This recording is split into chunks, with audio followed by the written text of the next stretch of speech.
పురుషార్థప్రదా పూర్ణా భోగిని భువనేశ్వరీ అంబికానాతి నిధన హరిబ్రహ్మేంద్ర సేవిత. పురుషార్థప్రద పురుషునకు కావలసిన ప్రయోజనములు ధర్మ అర్థ కామ మోక్షములను ఇచ్చున్నది. పురుషార్థాలు 4: ధర్మము, అర్థము, కామము, మోక్షము. ధర్మము అనగా చేయవలసిన పని.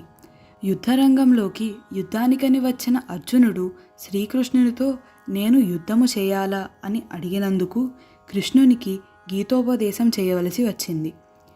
అర్థము అనగా ప్రయోజనం, మనకు ఏ సమయానికి ఏది ఎంత అవసరమో అది. కామము అనగా అనుభూతి, మంచి పుస్తకము చదివినా, మంచి ఆహారం తిన్నా, ఆహ్లాదకరమైన స్థితిలో ఉన్నా కలిగే అనుభవం, ఇది ఒక అర్థము. ధర్మబద్ధమైన కోరిక, ఇది మరో అర్థము. మోక్షము ముక్త సంఘ స్థితిని మోక్షం అంటారు. దేనికి అంటని స్థితి.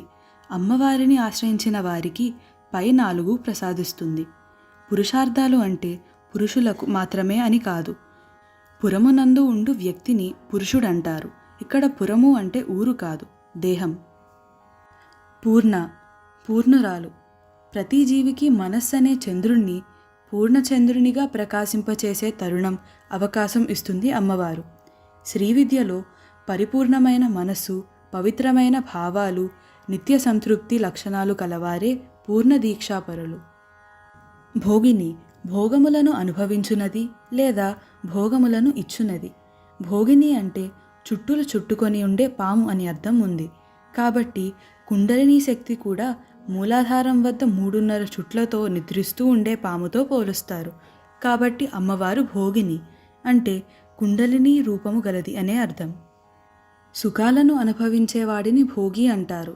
ఈ స్థితిలో ఉన్నవారు అమ్మవారిని ఆశ్రయిస్తే వారిని అమ్మవారు యోగిగా మారుస్తుంది. భువనేశ్వరి చతుర్దశ భువనములకు అధినాథురాలు.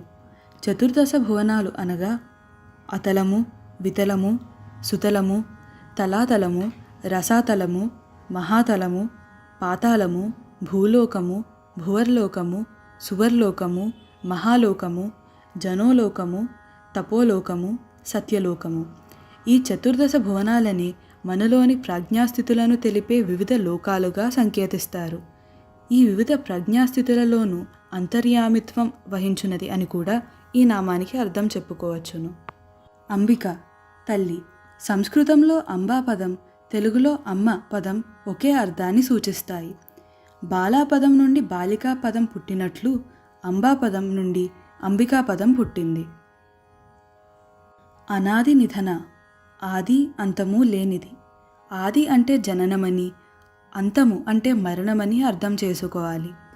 జీవులకు ఉండే ఈ 2 లక్షణాలు జీవేశ్వరి అయిన అమ్మవారికి ఉండవు. జనన మరణములు లేనిది అని ఈ నామానికి అర్థం.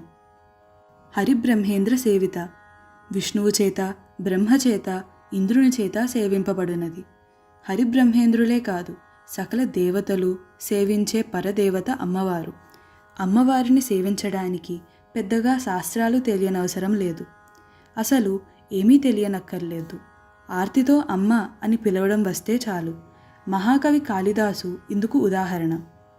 పురుషార్థప్రదా పూర్ణా భోగిని భువనేశ్వరీ అంబికానాతి నిధన హరిబ్రహ్మేంద్ర సేవిత.